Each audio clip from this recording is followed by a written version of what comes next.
Meus irmãos, convido a todos a abrirem as suas Bíblias na carta do apóstolo Paulo aos Filipenses. Filipenses, capítulo 2, versículo 12 até o versículo 18. Diz a autoritativa palavra de Deus: Assim, pois, amados meus, como sempre obedecestes, não só na minha presença, porém muito mais agora na minha ausência, desenvolvei a vossa salvação com temor e tremor, porque Deus é quem efetua em vós tanto querer como realizar segundo a sua boa vontade. Fazei tudo sem murmurações nem contendas, para que vos torneis irrepreensíveis e sinceros, filhos de Deus inculpáveis no meio de uma geração pervertida e corrupta, na qual resplandeceis como luzeiros no mundo, preservando a palavra da vida, para que no dia de Cristo eu me glorie de que não corri em vão, nem me esforcei inutilmente.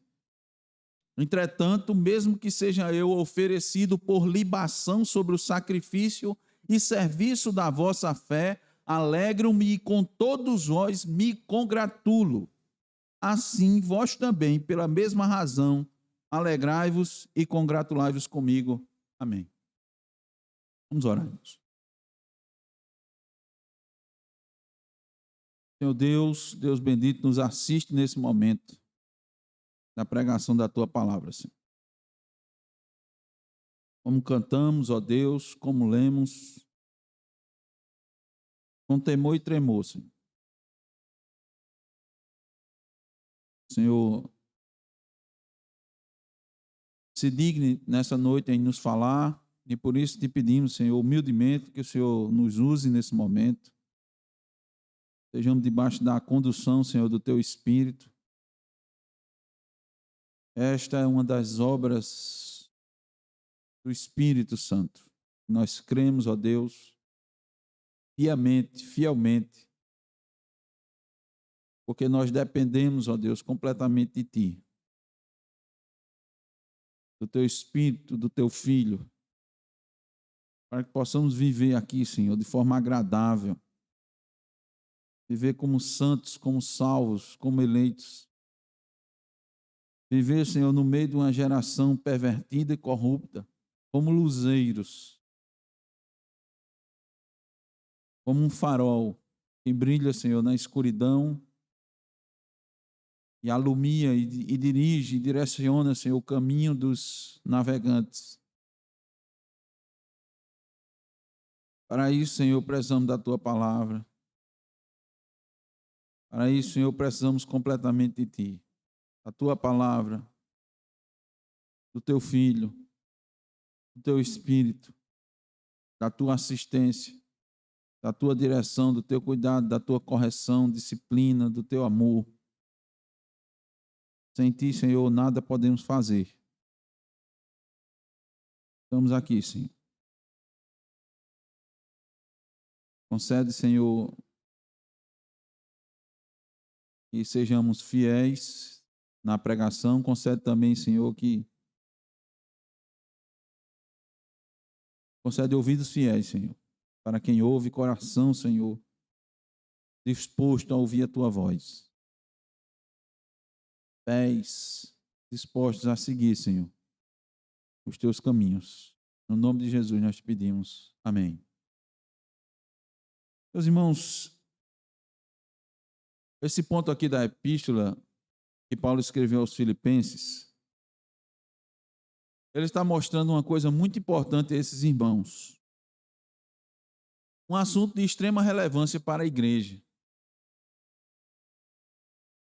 Uma igreja, inclusive, que nós vamos mostrar para os irmãos, que estava muito no coração do apóstolo Paulo, e nós vamos mostrar os motivos para isso também. Mas para os irmãos entenderem, me permita fazer uma contextualização, um panorama dessa carta. Carta do apóstolo Paulo aos irmãos que estavam em Filipos. Filipos, uma cidade importante do Império Romano naquela época. Geograficamente, ela estava na Macedônia. Paulo foi um dos fundadores dessa igreja. E ele foi o fundador dessa igreja não porque ele quis, mas ele foi soberanamente conduzido para levar essa mensagem à região da Macedônia, quando ele tinha a intenção de ir para a Ásia. Veja bem, irmãos, destacamos isso, a soberania de Deus. Ele não tinha intenção de ir para a Macedônia, ele queria ir para a Ásia. Mas Deus disse, não, eu quero que você pregue na Macedônia. O Espírito diz em Atos dos Apóstolos que impediu Paulo, Lucas e Silas, lá em Atos 16:7, de ir para lá. O Espírito Santo lhe impediu de pregar a palavra em determinado lugar, porque ele tinha um objetivo em outro lugar. Quando então assim eles entendem a mensagem, e isso se deu através de uma visão, eles assim se dirigiram a Filipos para pegar o evangelho, está lá em Atos 16, do 6 ao 15, e fundaram uma pequena congregação lá. Mas isso não se deu de forma fácil, uma forte oposição se levantou contra eles ali.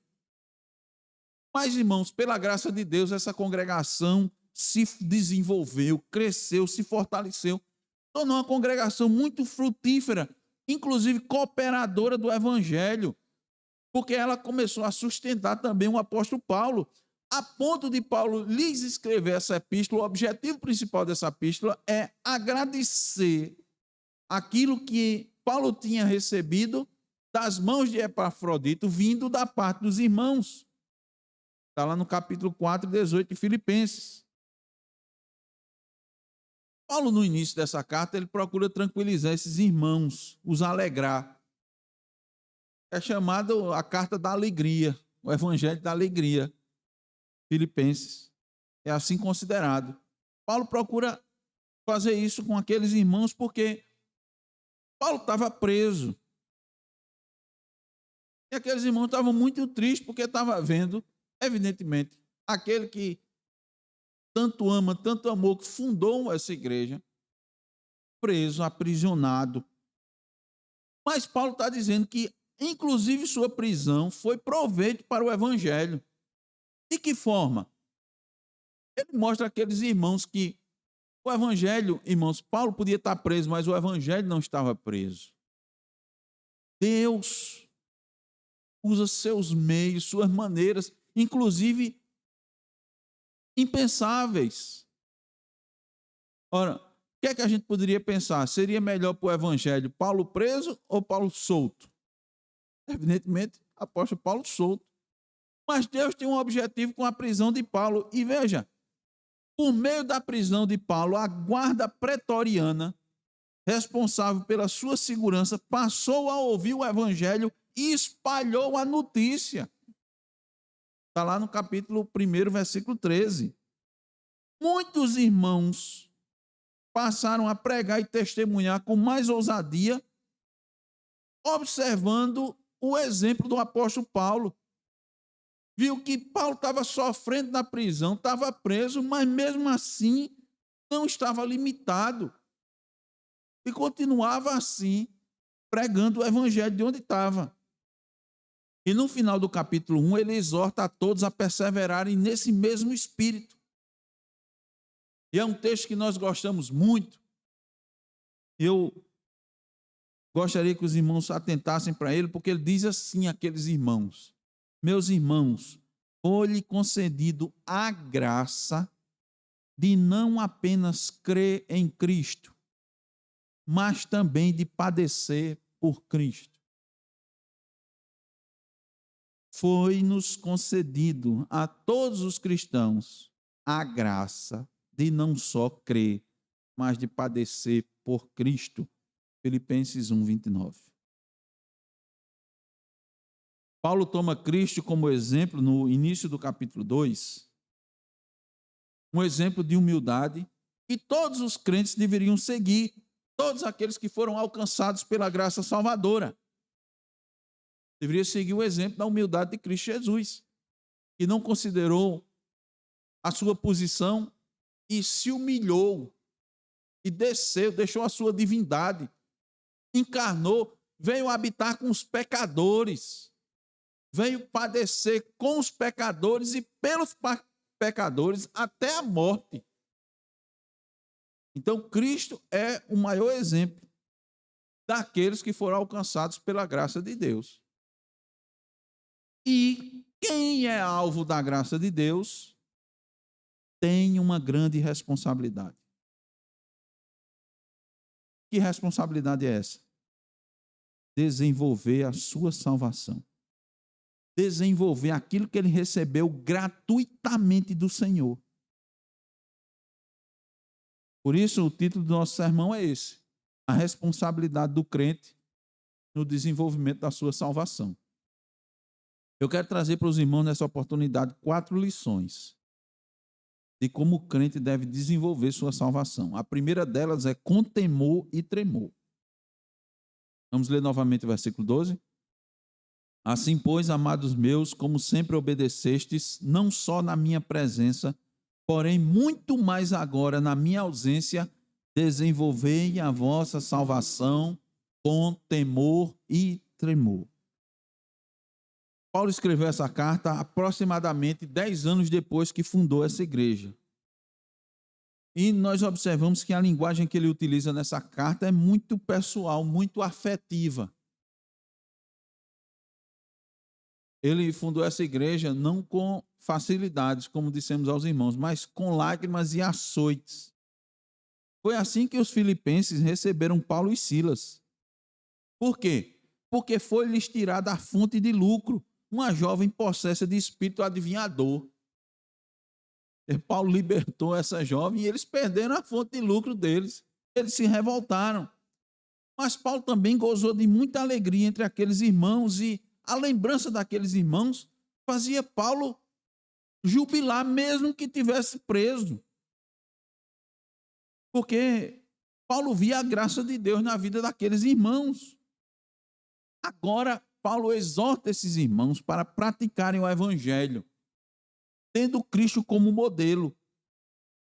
Cristo que ele ensinou de forma abundante quando estava entre aqueles irmãos. Por isso ele usa a expressão assim pois, no início do versículo 12. Assim pois, ou de sorte que, meus irmãos, tome Cristo como referência para praticar agora o evangelho, aquilo que vocês receberam da parte de Deus. No capítulo 2, ele faz, logo no início, como dissemos aos irmãos, um resumo da obra grandiosa de Cristo Jesus, que realizou de maneira obediente, servil e voluntária. Cristo, irmãos, não levou em conta a sua posição. Existe, irmãos, posição mais elevada do que a posição do próprio Deus. Ele cumpriu o desejo do Pai. E do Pai recebeu a merecida exaltação. Esse era o exemplo a ser seguido no desenvolvimento da salvação. Você não vai usar nenhum outro tipo de exemplo na sua vida, ou exemplo maior que não seja Jesus Cristo. Você vai tomar como exemplo qualquer outra pessoa que seja imitador de Cristo. Quem não for imitador de Cristo não merece ser imitado. Cristo é a referência maior. Paulo, inclusive, dá testemunho, disse: eu sou testemunho, irmãos, que vocês foram obedientes enquanto eu estava ali presente. Essa igreja, irmão, certamente não deu trabalho, muito trabalho ao apóstolo, ao passo que outras deram trabalho demais. Mas Paulo já não estava mais com eles. E aí, o que é que eles deveriam fazer? O que é que eles deveriam fazer? Continuar, permanecer da mesma forma, obedientes à palavra. Por quê? Porque os verdadeiros cristãos, irmãos, não obedecem só quando estão sendo vistos por alguém, quando estão sendo fiscalizados, vigiados. Agora, é importante dizer que desenvolver a salvação não significa colaborar com a salvação. São coisas distintas. Você recebe a salvação. É um dom. É dado. É dádiva. Somos salvos pela graça. Por meio da fé que não vem da gente. É dom de Deus. Muito bem. Uma vez que você recebeu, você tem a responsabilidade de desenvolver. Não é para você ficar com ela de forma passiva, estanque, parada. O ensino das Escrituras é claro que nós não temos como colaborar com a salvação. Nós temos o dever de desenvolver. Por quê? Nós não colaboramos com a salvação, porque a Bíblia diz que Deus nos elege antes da fundação do mundo. Cristo nos salva e o Espírito Santo nos sela, aplica a obra redentora de Cristo às nossas vidas e continua atuando no processo de santificação até a glorificação. A salvação é assim, então nos é dada. Agora, nós devemos ter diligência, seriedade na vida cristã para desenvolver aquilo que nós recebemos gratuitamente. Essa é a nossa responsabilidade. A salvação está garantida. Cristo disse isso. Cristo disse: ninguém pode arrebatar as ovelhas da minha mão. O Pai me deu. Essas ovelhas ouvem a minha voz. Elas me seguem. Me seguem com fé, sem medo. Nós sempre lembramos, irmãos. Certa feita a gente estava viajando, me lembro que era de férias, e foi abastecer o carro na BR. E por algum motivo, não lembro exatamente agora, a frentista, ela estava cantando um hino, ou fez menção que era cristã. E eu perguntei se ela era cristã. Ela disse: sou. Eu perguntei: é seguidora de Cristo? Ela disse: sou. Vai segui-la até a morte? Ela parou para pensar. O exemplo de Cristo foi esse. Desceu, se humilhou, padeceu, morreu pela igreja, foi para o Calvário.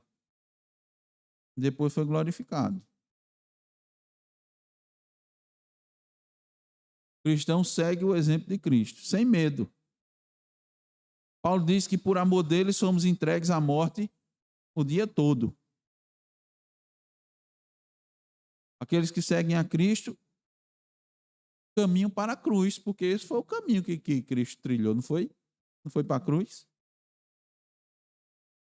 Agora, certos que vão receber a coroa de glória. Certos que vão ser libertos dos seus pecados. Da angústia de quebrar a lei de Deus, eles choram quando pecam. E eles sentem isso, sentem esse peso de desonrar a Deus. Eles querem a glória, irmãos. Não é porque vão receber a coroa, porque vão ficar ricos, andar em ruas de ouro, né? O pessoal diz: acha que quero ir para a glória porque eu vou andar em rua de ouro. Receber aquela coroa, fazendo menção aos tesouros terrenos. A coroa de glória, irmãos, é uma referência, mas a gente não... joias preciosas lá, não tem o valor que a gente está aqui na terra, não. Ele vai para a glória porque... e espera receber a coroa de glória, principalmente porque ele vai ser liberto dos seus pecados, ele vai entrar na presença de Cristo, no gozo eterno para todo sempre, e não vai mais sofrer com seus pecados, pelos seus pecados. Então, enquanto ele está na terra, ele desenvolve a sua salvação. trabalhando de forma exaustiva. Cristo, irmãos, enquanto estava aqui na terra, trabalhava de forma exaustiva. Não era? Acordava cedo, dormia tarde, nem comia direito. A família dele ia atrás dele, está louco, não está comendo. Que é isso? Está fora de si. Pô, irmão, Maria com seus irmãos e irmãs para atrás de Jesus, trabalhando diligentemente, empregando todos os esforços para fazer a vontade do Pai. O crente deve seguir exatamente esse exemplo. Por quê? Porque o amor dele nos constrange. Mas como é que a gente vai fazer isso? Aqui está dizendo, com temor e tremor. Não é de qualquer forma. Como é que você desenvolve a salvação? Com temor e tremor. Com humildade, como Cristo foi humilde. Não é pelos seus méritos que você faz isso. Não é pelos seus méritos que você realiza as boas coisas. Não é. Nossas melhores obras, diz o profeta Isaías, são como trapos de imundícia. Isaías 64, 6. Com reverência. Qual é a reverência? Não é só a reverência do culto, a reverência é tributando a Deus a glória. Quando você fizer alguma coisa boa, glória a Deus, porque eu consegui fazer. Graças a Deus, foi Deus. Foi por meio dele. Com temor e tremor significa não brincar com Deus, não ser negligente na obra, andar de forma humilde e mansa, sem orgulho, sem vanglória. Paulo está dizendo aqui, irmãos, para nós, como diz para os irmãos de Filipos, que Deus foi quem nos deu o desejo das coisas espirituais. Foi Deus que implantou em nós o amor pela sua palavra, amor pela sua lei, como a gente está estudando. Por isso a gente tem que desenvolver a salvação. Por isso a gente tem que buscar a santificação com o temor devido, com o tremor diante de Deus. O versículo 13 do texto que lemos nos diz, porque Deus é quem efetua em vós tanto querer como realizar segundo a sua boa vontade. O que é que isso quer dizer? Já pararam para pensar o que quer dizer? Porque Deus é quem efetua em vós tanto querer como realizar segundo a sua boa obra. John Gill, explicando esse versículo, ele diz o seguinte, Deus trabalha em homens convertidos à vontade para o que é espiritualmente bom. Deus trabalha em pecadores, homens convertidos. A vontade, o desejo para o que é espiritualmente bom. Por isso que quem nasce da carne só inclina para as coisas da carne. Quem nasce do Espírito, para o Espírito. Portanto, os que estão na carne não podem agradar a Deus. Mas quem não está, quem recebeu a salvação, pode. E deve desenvolver a sua salvação. Porque você recebeu. Você não tinha prazer na lei de Deus. Você não tinha prazer nas coisas espirituais. Você tinha prazer de satisfazer a carne, seus desejos. Você cumpria obrigações religiosas. Alguns cumpriam, iam para a igreja, ia lá, estava lá frequentando. Mas o desejo, o amor pela lei de Deus, de ler a palavra, come da palavra. Tenho fome. Hoje eu não li a Bíblia. Meu Deus, não li a Bíblia. Que fome. Que sede. Estou desidratado espiritualmente. Em João 15 está escrito, como não pode o ramo produzir fruto de si mesmo, se não permanecer na videira, assim nem vós o podeis dar, se não permanecerdes em mim. Eu só dou fruto porque eu estou ligado à videira. Estou sendo alimentado. A seiva está passando, está vindo. Por isso que eu estou produzindo. Então a pergunta de aplicação é: será que dessa forma temos vivido a nossa salvação? Com temor e tremor, compreendendo a obra sacrificial de Cristo, seu exemplo, e seguindo. Irmãos, é muito bom seguir a Cristo como Senhor, como Salvador, porque Ele vai me salvar. Mas seguir como Senhor, o Salvador, Ele salvou, libertou você do pecado, vai garantir você um lugarzinho no céu, e tá bom. Mas Ele não é só Salvador, Ele é Senhor. O Senhor, nós aprendemos, é o Kyrios, é aquele que manda. É aquele que manda. E o servo é aquele que obedece. É o doulos. Servimos a Deus com temor e a gente sempre pergunta: será que a gente não teme mais os homens do que a Deus? Para fazer a vontade de Deus, muitas vezes a gente não tem feito porque tem temido os homens, temido as pessoas. Temido quem? Temido o esposo, a esposa. Temido o filho. Não quero, vou falar isso não, dizer isso não, porque eu vou ferir. Meu filho vai ficar com raiva de mim, não vai mais me amar. Minha esposa não vai mais me amar. Eu vou arrumar uma briga aqui, uma dificuldade, se eu disser essas coisas. E eu vou amenizar. Você tem entendido que tudo de bom que você faz é só por causa de Deus ou da ação de Deus na sua vida? Inclusive os ímpios, mas muito mais aqueles que receberam a salvação. Como é que os ímpios conseguem fazer coisas boas? É a graça que a gente chama a graça comum. O que eles fazem? Deus ainda está, a sua graça comum ainda está aqui pairando para que as pessoas ainda vivam. Um grande exemplo, irmãos, é o início da humanidade. Com 1656 anos de humanidade, Deus destruiu o mundo. 1656. E como é que começou? Começou bem melhor do que 1656 anos atrás, né? E olha quanto tempo a gente já está. Eu pergunto por fim, para aplicarmos esse primeiro ponto: é fácil encontrar as marcas das ovelhas do Senhor em você? Nós sabemos que são duas marcas, né? Sabe que as ovelhas de Cristo têm duas marcas.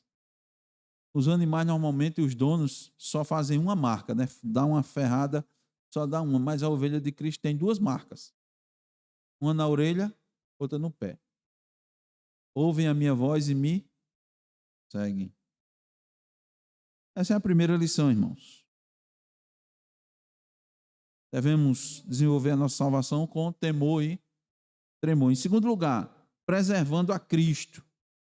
Isso está no versículo 14 em diante.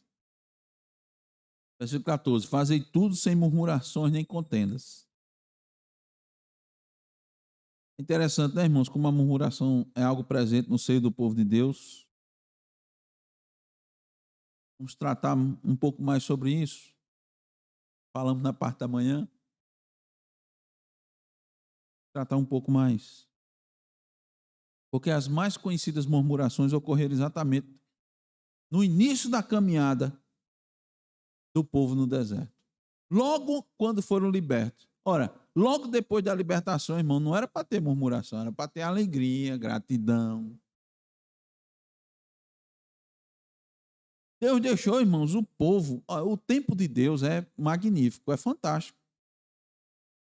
Deus deixou o povo no ponto máximo da escravidão ali no Egito. Faraó oprimiu ao ponto de o povo dizer: eu não estou aguentando, porque eu não tenho condições de cumprir com essas metas, porque a gente, além de fabricar o tijolo, ainda tem que buscar a palha. Antes, pelo menos, a palha chegava para cá, mas agora a gente tem que manter a produtividade e ainda buscar as palhas. Não aguentava. Era extenuante. Eles tiveram que certamente aumentar as horas de trabalho por dia para poder cumprir com a meta e mesmo assim não estava conseguindo. Uma opressão tremenda de Faraó, inclusive querendo matar os bebês machos. Meu irmão, na primeira dificuldade, eles murmuraram depois de ter liberto uma pressão dessa. Irmãos, murmuração leva toda a congregação a se revoltar. Primeiro lá eles se revoltaram contra Moisés, mas isso, na verdade, Moisés era só um representante de Deus ali. Eles estavam se revoltando contra Deus, murmurando contra Deus. E aí ele trazia desgastes entre o povo, insatisfação, desconfiança, maledicência, que é a fofoca, acusações e rebelião. E como é que começa a murmuração? Com alguma dificuldade. Surge uma dificuldade, o primeiro impulso é murmurar. Quando vem uma situação incômoda, o povo murmura. O povo murmura. Como é que é a murmuração? Se queixa de um para com o outro, relatando a dificuldade que está passando, aquilo que está sofrendo, pergunta o que é e se volta, como se voltou contra Moisés, se volta contra as autoridades, os primeiros. Não era assim? Quando os espias foram olhar a terra, quase mataram Moisés e Josué e Caleb. O relatório deles estava contrário, ia morrer também. Eles iam ser apedrejados. Deus foi que interviu ali. Murmurar, reclamar. Rapaz, estamos com fome, estamos com sede, vocês não fazem nada. E eles, irmãos, tinham acabado de receber um grande livramento de Deus. Veja, não só Deus os livrou da escravidão, mas Deus ali, irmãos, os livrou com mão poderosa e braço estendido. Depois de 10 pragas e ainda não bastasse, eles passaram no meio do mar, a pé enxuto, e todo o exército de Faraó morreram e eles viram. Aí, na primeira dificuldade, estou com sede, murmura. Êxodo 15, 22 a 24. A pergunta é, será que aquele que abriu o mar vermelho, fez tudo isso, não podia providenciar água, mesmo que fosse no deserto? Ele fez as águas virarem sangue no Egito. A murmuração, irmão, faz a gente esquecer os benefícios de Deus, a bondade de Deus, as bênçãos de Deus. A murmuração cega. Está lá, Êxodo 14, 31, tá. E viu Israel a grande mão que o Senhor mostrara aos egípcios, e temeu o povo ao Senhor, e creu no Senhor e em Moisés. Por pouco tempo, né? Foi só uma murmuração, irmão? Foi não. Murmuraram quando estava com sede. Murmuraram quando estava com fome. Quando receberam a comida, esse maná, negócio feio. Nunca vi isso na minha vida. Prefiro as comidas da escravidão. Foi isso que eles disseram? Irmãos, murmurações e contendas afetam de maneira contundente o povo de Deus e são uma afronta a Deus. Olha, preste bem atenção. Deus atendeu a fome do povo, atendeu. Eles murmuraram. Deus atendeu a fome, atendeu. Mas não esqueça não, que ele puniu os revoltosos, viu? Ele puniu, viu? Muitos morreram.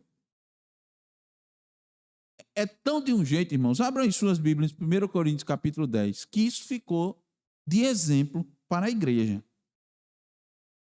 Veja, não desmarque Filipenses, mas vá agora para 1 Coríntios capítulo 10, a partir do versículo 7. 1 Coríntios 10, a partir do 7, diz assim. A partir do 9. E não tentemos a Cristo, como alguns deles também tentaram, e pereceram pelas serpentes. Olha, eles tentaram a quem? A Cristo, viu? Cristo já estava lá, viu? Os irmãos sabem que Deus mandou serpentes abrasadoras e estava mordendo o povo. 10. E não murmureis, como também alguns deles murmuraram, e pereceram pelo destruidor. Ora, tudo isso lhes sobreveio como figuras, e estão escritas para aviso nosso, para quem já são chegados os fins dos séculos. Aí vem aquela frase que os irmãos muitas vezes usam, né?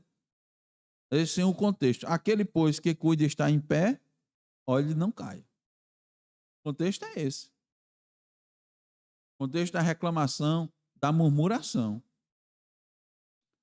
Meus irmãos, ouçam bem. As queixas são contra o Senhor.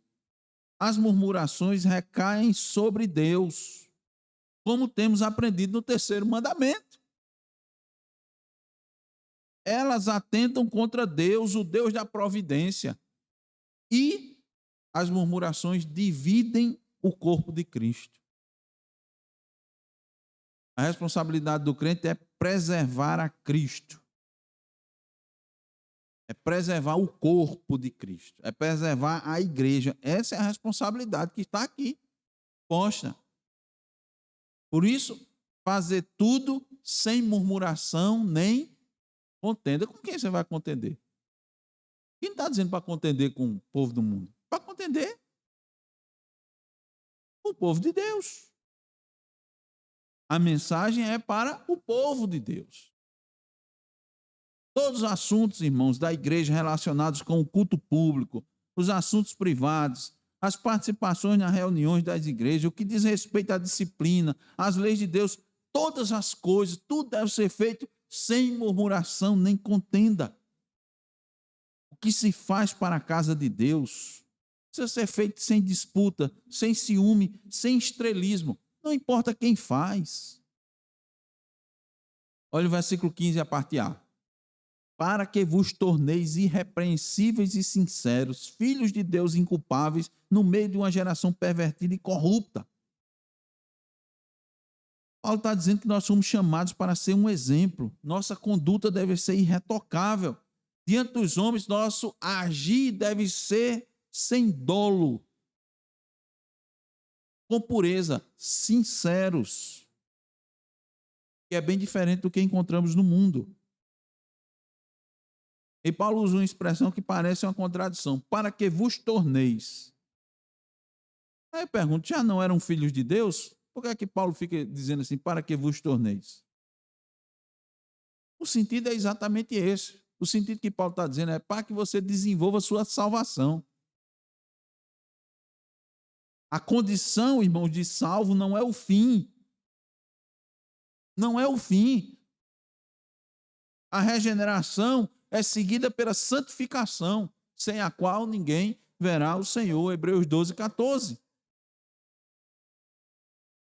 Então é um ato contínuo. Ato contínuo. Não para. O modo de agir dos filhos de Deus tem que ser visivelmente distinto dos filhos das trevas, do mundo.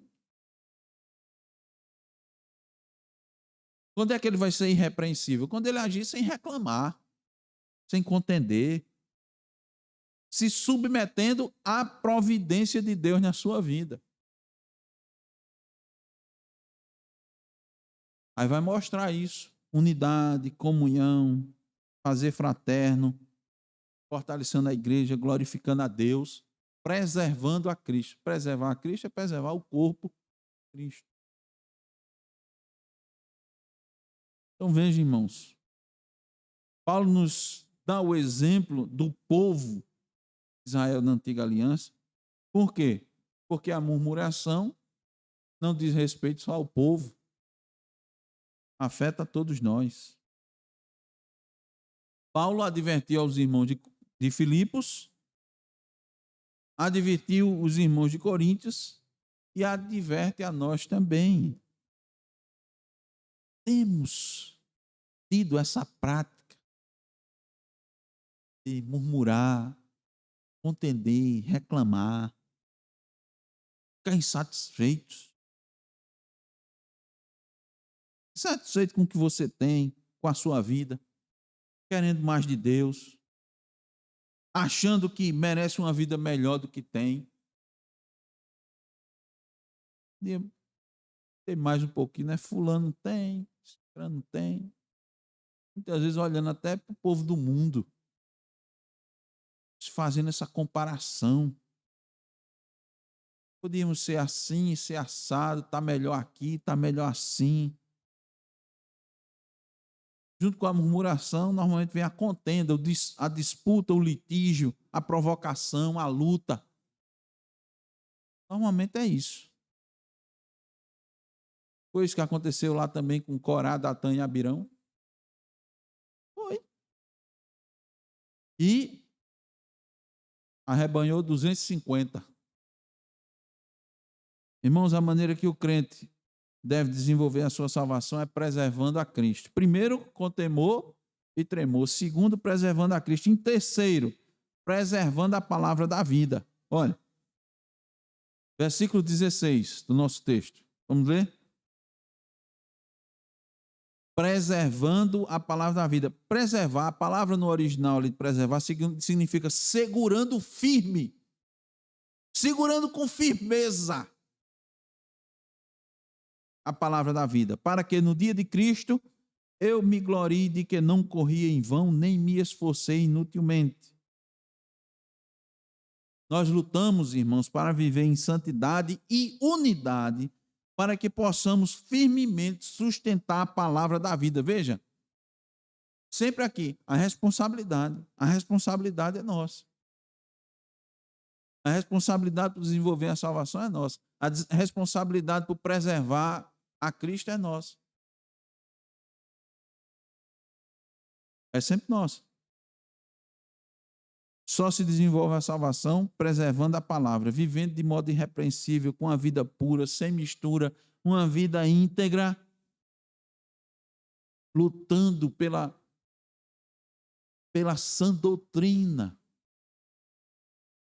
A sã doutrina, irmãos, é que concede unidade ao corpo de Cristo. Não pense que o que dá unidade é o amor, não. É uma ilusão. Como é, pastor? Espera aí que eu vou explicar. É a fraternidade. O que mantém uma igreja unida, forte, não são eventos de confraternização. São eventos, as festas, e encontros, e retiros. Não é isso, não. É a palavra. Vamos ver. A igreja primitiva, como é que ela se sustentava? E perseverava, primeiro, na doutrina dos apóstolos. Vem primeiro, irmãos, na doutrina dos apóstolos. Aí depois vem no partir do pão, nas orações. Aí pela palavra, aí eles partiam o pão. Por causa da palavra. Porque a palavra é o verbo é Cristo. Por causa disso, eles eram unidos, eles estavam unidos. Tinha uma coisa mais forte que os unia, que os mantinha unidos, presos, amarrados. Era a palavra. Porque a palavra vai corrigindo, a palavra vai instruindo, a palavra vai animando, dando ânimo, vigor. É a palavra. Outra coisa, não sustenta. Você tem que lutar por isso. Como é que eu vou manter a unidade, a pureza do corpo? Preservando a palavra. Aí eu luto pela comunhão. É pela palavra que eu tenho mais amor. A palavra me faz amar o irmão. Sabe por quê? Porque a palavra me diz o que eu tenho que fazer, o que eu devo fazer, a minha responsabilidade. A palavra diz: não considere o que é seu em primeiro lugar. A palavra diz: não se considere maior do que os outros. Considere os outros superior a você mesmo. A palavra diz: se humilhe, como Cristo se humilhou. Aí eu amo. Senão eu vou amar a mim mesmo primeiro. É lógico que eu vou amar a mim mesmo primeiro. É lógico que eu vou buscar primeiro o meu interesse. Isso é o que está na nossa natureza. Você já nasce com isso. Entendeu? Porque é que a palavra é quem une, quem dá unidade. Olha, de certa forma, Paulo está reforçando o que já disse alguns parágrafos anteriores nessa carta. No capítulo 1, versículo 27 e 28, ele diz assim: não importa o que aconteça, exerçam a sua cidadania, os irmãos já sabem, né? Cidadania do céu, né? Cidadãos do reino, de maneira digna de Cristo, para que assim quer eu vá e os veja, que apenas ouça ao seu respeito em minha ausência, fique eu sabendo que vocês permanecem firmes num só espírito. Agora veja, lutando unânimes pela fé evangélica, sem de forma alguma deixar-se intimidar por aqueles que se opõem a vocês. Para eles isso é sinal de destruição, mas para vocês de salvação, isso da parte de Deus. Eu estou lendo na NVI. Lutando unânimes pela fé evangélica. O que é isso? A fé evangélica, a fé é aquilo que a gente crê. Aquilo que a gente crê, aquilo que a gente professa, crê. O evangelho, a palavra. Por isso que preservar a palavra da vida é preservar Cristo. A parte B do versículo 16. Para que no dia de Cristo eu me glorie de que não corri em vão, nem me esforcei inutilmente. Olha como Paulo está colocando a responsabilidade em nós. Em nós. Aquele que preserva a palavra, que desenvolve a sua salvação, tem uma vida não somente de palavras, mas de ação. Tem como certo o encontro com Cristo na sua segunda vinda. Pois é esse grande dia em que ele almeja. E ele tem se preparado diariamente. Ele se prepara diariamente. Quem desenvolve a salvação está se preparando diariamente para a vinda de Cristo. Não é quando a pessoa diz assim: a prova vai ser daqui a 15 dias. Daqui a 14 dias eu estudo. Eu não vou estudar 14 dias até chegar à prova, não. No dia 14 eu começo a estudar. Aquele que desenvolve a sua salvação vai promover grande alegria. Sabe para quem? Para aqueles que lhe serviram de mestres, para aqueles que se afadigam no ensino, aqueles que se gastam no aconselhamento, que dedicam tempo e paciência ao rebanho. É o que Paulo está dizendo aqui. Para que no dia de Cristo eu me glorie de que não corri em vão, nem me esforcei inutilmente. Se os filipenses se comportarem em palavras e atos, como pediu o apóstolo Paulo, no dia da vinda gloriosa de Jesus Cristo, longe de envergonhar-se, Paulo poderá apontar para as suas vidas e seu testemunho com orgulho. Ou seja, motivo de júbilo. O orgulho santo, eu estou falando, né? Motivo de júbilo, de se alegrar. E não de se entristecer. Por isso, irmãos, olhando as palavras de Paulo, eu chamo a atenção para uma coisa importante. E é preciso ter em mente, como Paulo colocou, quão árdua é a função ministerial. E quão alegre e prazerosos ficam os ministros que olham para trás e veem suas ovelhas trilhando pelo caminho da verdade, desenvolvendo sua salvação, firmes na fé, preservando a palavra da vida. Para exemplificar, Paulo costuma usar a expressão do competidor, em alusão aos Jogos Olímpicos, onde o competidor se esforça sobremaneira. para alcançar o posto mais alto do pódio. Eu pergunto, irmãos, para você, responda para você mesmo. Se Paulo tivesse considerando a sua conduta, ele poderia olhar e dizer que iria se alegrar com a sua conduta? Que ele não se esforçou inutilmente? A quarta e última forma que veremos como o crente deve desenvolver a sua salvação é de maneira sacrificial e alegre. Olha só. Versículo 17. Entretanto, mesmo que seja eu oferecido por libação sobre o sacrifício e serviço da vossa fé, alegro-me e com todos vós me congratulo. Paulo é o exemplo aqui. Paulo, no momento que escreveu essa carta, irmãos, estava em prisão domiciliar. Já havia prisão domiciliar, viu, naquela época. Ele estava numa casa. E sabe como é que era a prisão domiciliar naquela época? Se designava um soldado romano. Era um soldadinho, não era aquele soldado romano que você vê nos filmes, aquele. E se prendia na perna do soldado romano uma corrente e prendia na perna do preso a outra corrente com um cadeado. Isso era a tornozeleira, que não era eletrônica. Então, como você escapar de uma situação como essa? Era assim que Paulo estava lá. Era o soldado preso aqui na perna e ele com a corrente lá, estava preso. Ele estava assim. E mesmo dessa maneira procurava consolar os irmãos.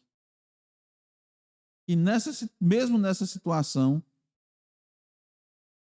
a situação dele estava redundando para a glória de Deus, para a expansão do evangelho. É por isso que a gente fala, irmão, que a gente não pode reclamar da providência divina. De novo a gente fica perguntando, meu Deus, por que o senhor Paulo dedicou a sua vida todinha, né? Depois, lógico, depois da conversão, depois de ser alcançado pela graça, nós vimos aqui, ele fundou essa igreja, estava viajando, muitas viagens, perigos, né?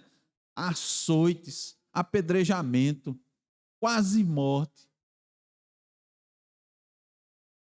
E Deus permite que esse homem seja preso, fique nessa situação, preso como um soldado romano, acorrentado.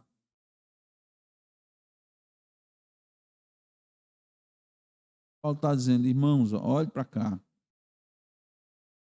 Desenvolva a sua salvação. De que maneira? De forma sacrificial, mas alegre.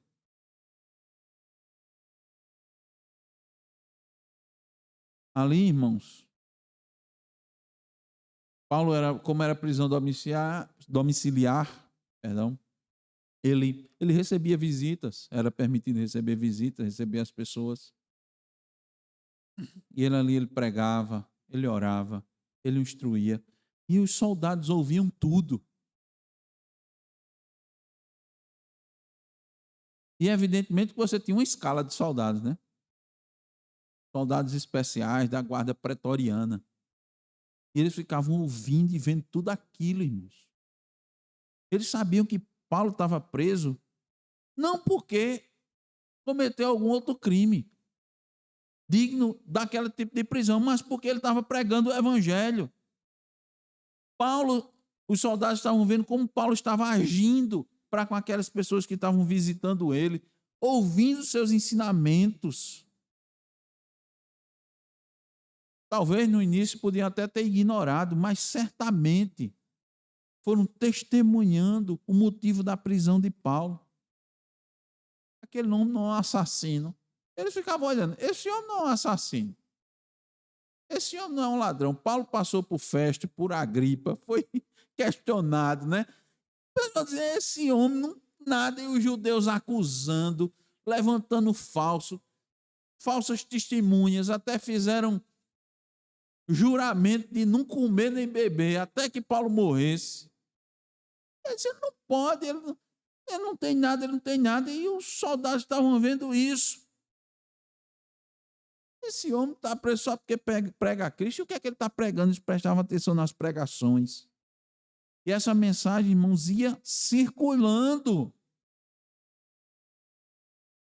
E circulou até chegar à casa de César. Veja aí. Filipenses 4, 22. Vou ler para os irmãos. Acompanhe na sua Bíblia aí. Todos os santos vos saúdam, especialmente os da casa de César. Como é que chegou a mensagem da casa de César? Como foi? Quem foi pregar lá na casa de César? Irmãos, essa mensagem foi saindo pelos soldados até chegar lá. E ele levava a mensagem, trazia a mensagem. Essa era uma razão pelo que os irmãos filipenses deviam ficar alegres. Que o evangelho da salvação estava sendo divulgado. Mas, para isso, ele precisou de quê? De ser feito de forma sacrificial. Sacrificial. Mas não é um sacrifício doloroso. Paulo não estava ali se reclamando, murmurando. Ele estava dizendo, eu estou preso, mas quero que os irmãos se alegrem comigo. A alegria de Paulo, irmãos, era a alegria do reino. Era a alegria por ver o reino se desenvolver, se expandir, chegar a lugares que não se imaginava. A casa de César, a casa do imperador. Aí eu pergunto, a gente tem essa alegria? A gente busca esse tipo de alegria? Ou a gente fica buscando a mesma alegria que o mundo tem? A gente desenvolve a salvação de forma sacrificial e alegre. Por isso que Paulo diz, mesmo que seja eu oferecido por libação sobre o sacrifício e serviço da vossa fé. Nós vimos aqui as ofertas de libação, né? Acabamos de ler agora há pouco. Era que era colocada no altar. Paulo está se colocando como uma oferta. Não está tendo sua vida como preciosa. Para Paulo, isso era sua coroa, sua recompensa. O exemplo que Paulo está dando é reflexo daquilo que o próprio apóstolo apresentou de Cristo nos versículos anteriores. Que Cristo foi obediente até a morte e morte de cruz. É dessa maneira que o crente deve conduzir sua vida, desenvolver sua salvação, seguindo os passos do Mestre, sua caminhada. Porque a salvação do crente, ela é desenvolvida até a sua morte, irmãos. Vou repetir. A salvação do crente é desenvolvida até a sua morte. Abrir um rápido parênteses e dizer, quantos irmãos que se dizem cristãos, muitas vezes, na hora da morte, não têm envergonhado o evangelho? Trazido vergonha por quê? Como eles não morreram dia após dia para o mundo, quando chegou na hora de Deus chamar, ele não sabe enfrentar a morte. Ao contrário daquele testemunho que mostramos para os irmãos, de um irmão já idoso, que está com os seus dias, segundo a medicina, contados, e disse, eu estou aqui, quando Deus quiser me chamar. O tempo que Deus me deu para viver, eu dou graças a Deus para ele. 70 anos servindo a Deus no Evangelho. Graças a Deus por isso. Foi isso que ele disse. Honrando, desenvolvendo a salvação até a morte. Por isso que desenvolver a salvação significa, antes de tudo, morrer para o mundo. Morrer para as suas atrações, sua concupiscência, seu padrão de agir, de viver, de falar, de se comportar, de pensar. significa doar a vida em prol do Evangelho. Como Paulo nos deu o exemplo e como Cristo nos deu o exemplo. Como é que você vai fazer isso? Como você fazer isso? Lutando. Entregue sua vida para lutar pela igreja, pela unidade da igreja, pela sã doutrina, pelo seu irmão. Afadigue-se nos estudos, na leitura, na oração, no cuidado com os necessitados. Prega a palavra. É assim que você vai fazer. Admoeste, exorte, exercite a tolerância, a paciência com os mais fracos. Seja firme com os insubmissos. Honre as autoridades. Não se preocupe em ser perseguido e caluniado por causa do Evangelho. Sofra por amor à palavra. E ainda assim esteja satisfeito com aquilo que Deus lhe dá. Paulo disse: eu aprendi a viver contente em todas as situações. Por isso, irmãos, que o desenvolvimento da salvação se dá de forma sacrificial. Mas não é com tristeza. É alegre. Que alegria é essa? Não é a alegria do mundo, não é essa alegria que vem quando você tem as coisas, quando você desfruta, quando você come uma comida diferente, como num restaurante caro, faz um passeio, faz não sei o quê. Você pode fazer tudo isso, irmão. Mas não é essa a sua principal alegria.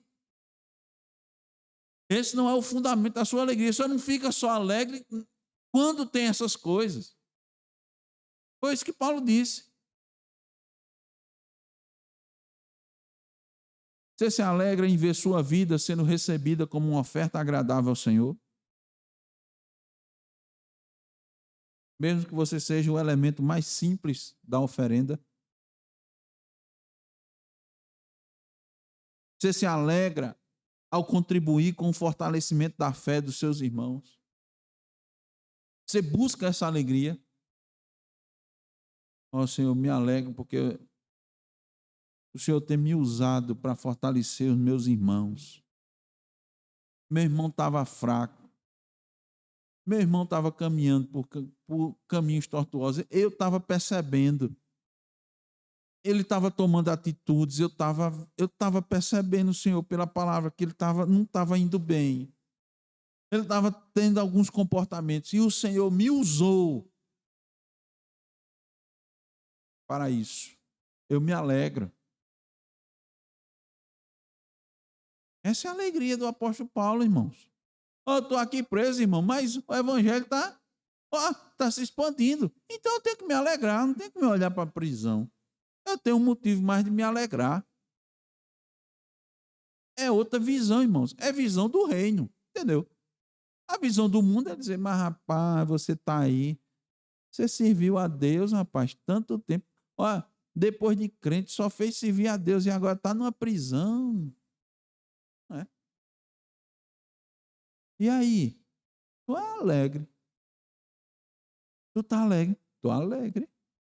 Estou olhando por essa perspectiva, não. Qual é a perspectiva que a gente enxerga a nossa vida? Enxerga o mundo, enxerga a igreja, enxerga os irmãos. Que perspectiva? Tem que ser a perspectiva bíblica. Para poder a gente desenvolver a salvação. Senão não desenvolve. Fica raquítico, né? Estagnado. E como a gente viu que Paulo disse, menino, né? Não amadurece. Não cresce. É um menino. Tem atitude de menino. Fala de menino. Pensamento de menino. Gosto de menino. Então só fica satisfeito com pirulito. Né? Quer deixar o menino contente? Tem um negocinho doce, um pirulito. Chocolate. Agora bota na boca dele arroz e feijão. É coisa de gente grande. Coisa de gente grande. Por isso, irmãos, o crente desenvolve sua salvação de forma sacrificial. Aqui, irmãos, a mensagem é: nós somos, os crentes são os únicos responsáveis por desenvolver a sua salvação. Os únicos. Agora, para cumprir essa responsabilidade, ele tem que fazê-lo, em primeiro lugar, com temor e tremor.